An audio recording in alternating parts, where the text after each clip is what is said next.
to read an excerpt from my first book, Violence Girl, and then I'm going to do a song, and I'm going to bring up some special guests, and then I'll do a song, then I'll do an excerpt from my new book, Pipe Bomb for the Soul. And then we'll see how the rest develops. But I want to start with a story for you. Actually, yeah, let's start with a story.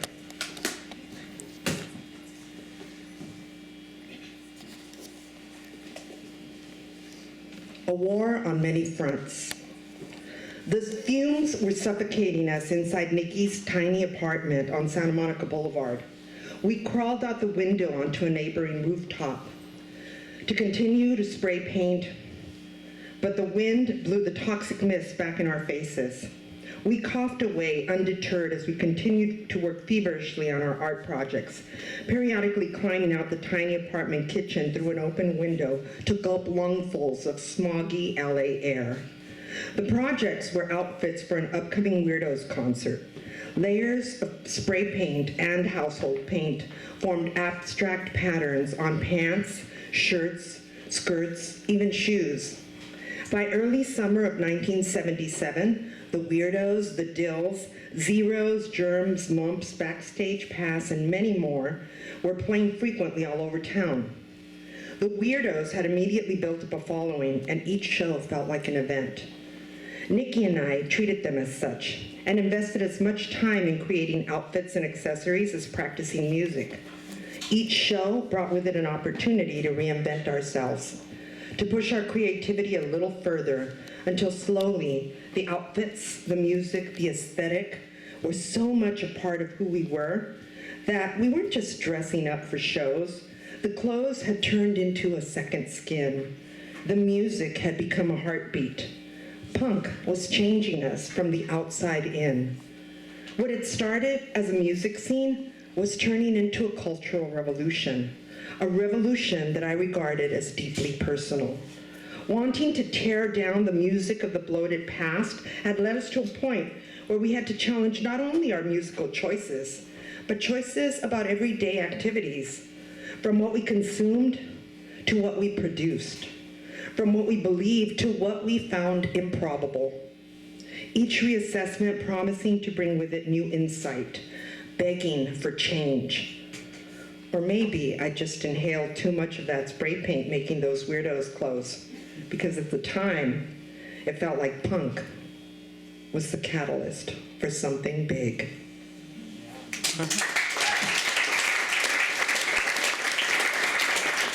Thank you. So in those early days, I really did feel like I was attracted to punk because it looked crazy and it was open to interpretation, and what started off as just like music and dressing up and having fun turned into a lifestyle change. And so I feel like punk really changed me from the outside in. And for those of you who are too young to remember those early days, in those days when you walked down the street, if you had blue hair or you had, unusual style, people would look at you, and a lot of times they were afraid of us because they didn't know what we stood for. And in Los Angeles, people accused us of starting riots, or they thought we were gangs. They didn't know what to make of us because we looked different. And a lot of times, I think people are afraid of what they don't understand. So I want to do a song for you that is about those of us who challenge society and maybe make them a little uncomfortable, and sometimes maybe make them afraid just by being ourselves. It's called The Touch I Crave, and I want to bring up some special guests. All of them are special guests. Tanya is going to play guitar. Tanya Pearson. Okay, Jason is going to play guitar. Sophia is going to play bass. Maura is going to play drums, and a very, very special surprise guest for those of you who, for any woman in the audience who's picked up an instrument and just felt like you didn't have somebody that was a role model to look up to. June has always been there, and she's a huge inspiration. So, June Millington from Fanny.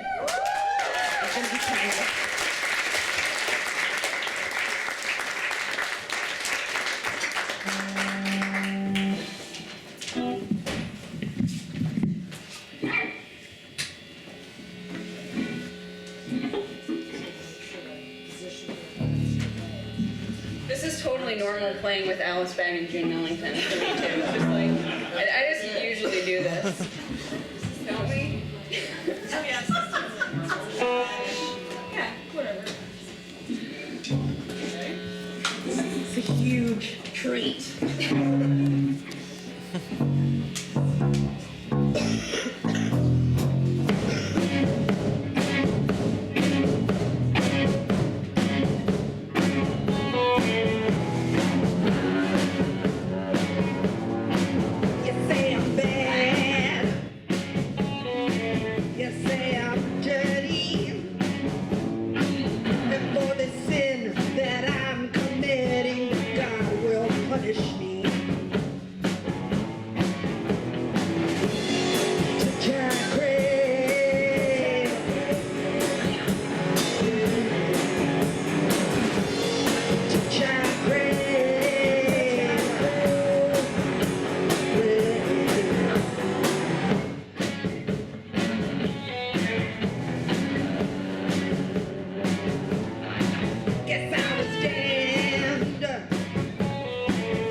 I want to read, Violence Girl is mostly about growing up in East LA and getting involved in the early LA punk scene. And towards the end of the book, I dedicate 2 pages to a trip that I took to Nicaragua. And as I was doing my Violence Girl tour, a lot of people started asking me, about that trip. And I realized that I had a lot more to say about it than I had allowed myself in Violence Girl, because it just didn't seem to fit the trajectory of the story. But I knew that I had the diary that I had kept, so I decided to turn it into a book. And the reason I went to Nicaragua, I was a young teacher at the time. was 1986, and I just started working at an inner city school, and a lot of my kids were, half of my kids were like from Mexican background, and the other half were Central American. And my family is Mexican. So I already felt like, well, I'm very much in touch with that culture. I know a lot about that, but I don't know a lot about Central American culture. So I was told that there was a way that I could go and get college credit, and I'll tell you more about that in a minute. But I decided to go and volunteer and live with a family there. I lived with a family. It was headed by this amazing matriarch, and there were all women in the family. And we called them our like adopted sisters and mothers. And this, I'm going to read you a little excerpt about a conversation that I had with my Nicaraguan sister after just getting there. Keep in mind, this is 1986, and I'm very young. And I have gone in there with the attitude that I'm going to be helping and teaching. This morning, I folded some clothes with my teenage sister, Paca, while she did the ironing. It was our first time alone together, and it felt like the perfect opportunity to chat. I noticed that she had some torn magazine pages taped on her wall. Among them was a photo of a woman wearing a gray headscarf and a plain gray smock. Next to it was a page from a fashion magazine featuring a woman with a huge mane of curly blonde hair. The two photos seemed incongruous next to each other, so I asked her about them. She started telling me about her trip to Cuba. She said she was rethinking how she defined beauty and explained that at one point, her wall had been covered with images from magazines of women whose lifestyles had nothing to do with hers, like the one of the woman with the blonde hair. They were images from the same magazines I'd grown up with, which featured predominantly Caucasian women in expensive clothes. Paca carefully ironed the cuffs on her sisterly set's Bermuda shorts. She made sure that the fold on both legs was even and continued with her story. I like their straight hair, but mine has very tight curls, she said, as she twisted a curl between her fingers. And their skin is so smooth. They never have mosquito bites, I added, scratching one of mine. Their skin is milky white, like they never go out in the sun. Maybe they haven't, I said. It takes a lot of work to look like that. My mom says they alter the photographs to make them look perfect. They do, I reassured her. Then Paca dropped a bomb. But why is that considered perfect? She pointed at the big-haired blonde. I had never considered that question. I knew the standards were impossible, but I never wondered who set them or why certain features were considered beautiful. I was momentarily sent back to my childhood, remembering adults in East LA cooing over a child with güerito features. Kids could be ugly as sin, but if they had light skin, light eyes, or light hair, they would receive heaps of praise. I had never understood it. Paca finished with Lisette's shorts, moved on to Francie's uniform pants, and meticulously creased them. Taking the tip of the iron, she gently tapped each pleat with it, pressing love into her family's clothing, enacting the type of beauty she knows she possesses, the type of beauty that's on her wall now, the beauty that comes from a sense of purpose. When I was in Cuba, I saw women who looked more like me. They were beautiful. They were average working women, not models, Paca said. It was my mom's idea to put up the picture of the factory worker. Now, when I see images like this one, she gestured to the ultra-thin, airbrushed model, I realize I can never look like them, and I'm starting to understand that that's okay. Now, this is the end of my entry, but I am a big sucker for Dummies books, so I kind of modeled my book after a For Dummies book, where I used little icons, and I have an icon that's called Seeds for Germination, and I use it for ideas that were planted in me, but that took a while to really take hold and germinate, you know, and really like, for me to actually live my life that way. And what I wrote in that box was, beauty and fashion magazines does not reflect or validate the average working woman, especially if the woman is not Caucasian. Learning to accept an appearance that is seldom validated takes ongoing, conscious effort. The pressure intensifies as we get older, when not only your ethnicity or your body type can be portrayed as unattractive, but when the natural process of aging is depicted as something ugly that needs to be avoided or corrected. I am 56 years old. June, how old are you? 67. 67. And we are so fucking happy that to be who we are at this age, feeling more powerful than ever, proud of anything that you see, and we just want to, I think I speak for you too. I feel like for those of you who are going through that pressure, and maybe you know that you shouldn't feel that way, but you have to fight it consciously, just to know that like who you are is... Just live through it. Yeah. It really gets better. So, I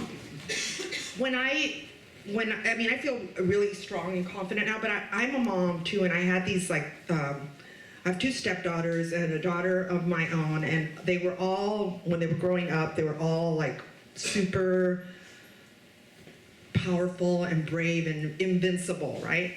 And then as they entered their teen years, I saw that they started to feel a little bit like, almost like they shrunk themselves down and they tried to blend in, and they were a little more unsure of themselves.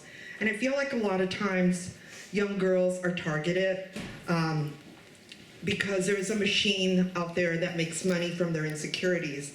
And you know, you think that it's over, but it's not. I mean, just a few months ago, I was watching television and I saw a commercial come on.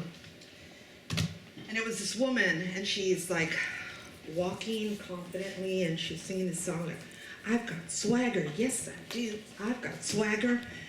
And have you seen this commercial? Anybody seen this commercial? This woman is walking confidently, and I thought, oh my God, this is great. Finally, like, you know, really like powerful. This is gonna be about female empowerment, right?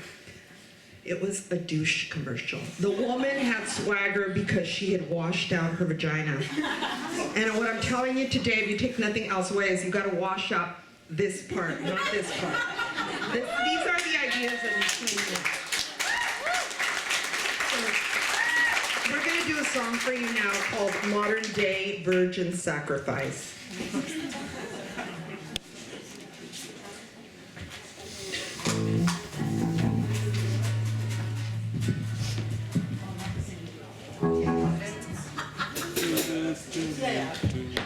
You know, that song that we've been playing together for 5 years. Oh,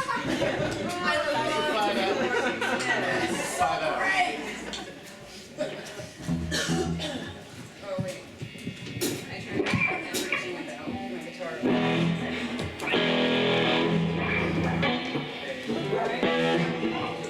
Yeah.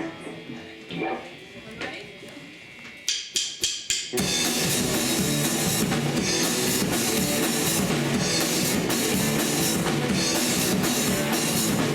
Setting your next time.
So,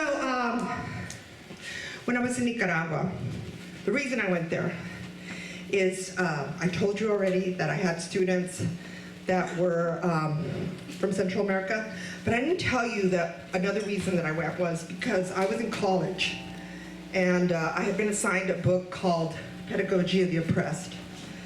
And that book made me realize how fucked up I was. First of all, I had been through this process that the writer, Paulo Freire, describes as the banking method, which is a method by which students are taught and indoctrinated with like the values of the dominant class, and you're never really taught to think for yourself. And I heard that Paulo Freire had been involved with the literacy campaign that the Sandinistas were putting on, and as soon as they took over, they started doing these periodic literacy campaigns. So since I was a teacher, I thought, I'm gonna go check it out. Excuse me. But the whole process really was a learning experience for me, and what started off with me going there thinking, I'm gonna be doing these people a favor, turned out into my going there and really being taught a lesson. And I think that always happens when you volunteer, when you help other people. You realize how much you really get back from it. So I want to encourage you, if you haven't done anything for somebody else, that's like that sort of thing, volunteering at a whatever. No, a lot of people here do volunteer at this particular place, right? It's cooperative, right? So you guys already volunteer. June and Anne have a really great space where they empower young women, young girls, to play music, record music, and those of you who can't make that kind of commitment, there's like girls' rock camps, but there's other things, for those of you who don't even want to do anything that's related to rock. But I just want to encourage you to do, to step outside yourself, and also to question how our children are being educated. If you have children or you have siblings, a lot of us are being, I was a teacher for many, many years. For over 20 years, I was a teacher. And the last year that I taught, I finally just couldn't take it anymore. I was being asked to test my students, to give them tests where they were like timed for a minute, and they had to identify 52 abstract letters, tell me the name and tell me the sound, and they had to sit in front of me, and I checked off boxes. And I spent a good part of my day doing this kind of testing instead of actually teaching them. So that is like the banking method, and that is what breeds kids that don't think for themselves, that just follow orders. And all of us are here because we think for ourselves. You guys are here because you're questioning. And feel free to question anything I say. And if you think I'm full of shit, that's fine, because at least you're thinking for yourself. But I'm not.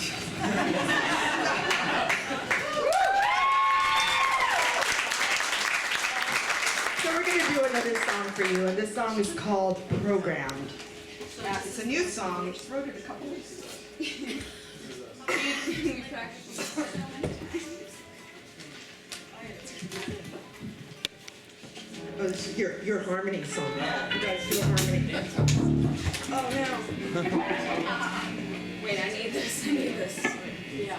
Let's see this here real bad. Take a moment to thank Sam and Megan for putting this together at the last minute after Platinum Pony. Thank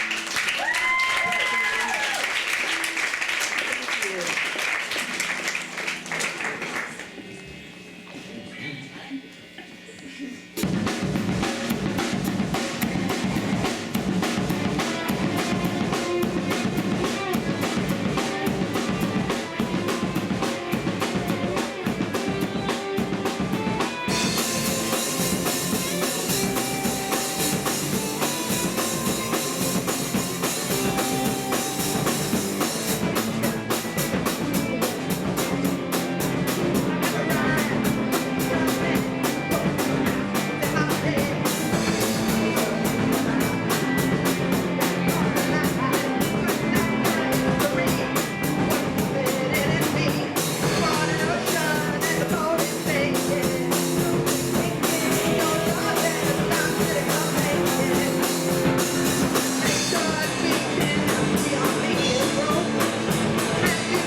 jazzy song for you. Oh, we are?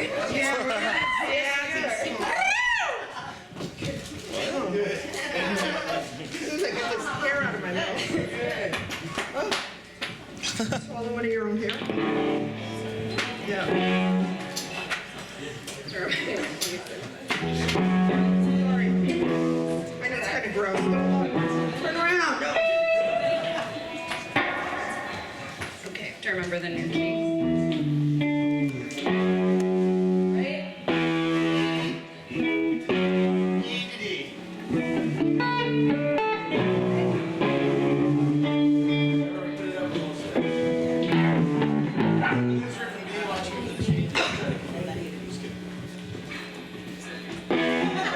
I know you guys have done this before, though. Right? All right. Some people think little girls should be seen and not heard. What do you think? Oh, Bonnie, that's yours. 1, 2, 3, 4.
So stay and hang with Alice and watch Chemi Plastica because it's Yeah. pretty fucking intense. We're staying. Yep, we're staying. hanging out. Oh.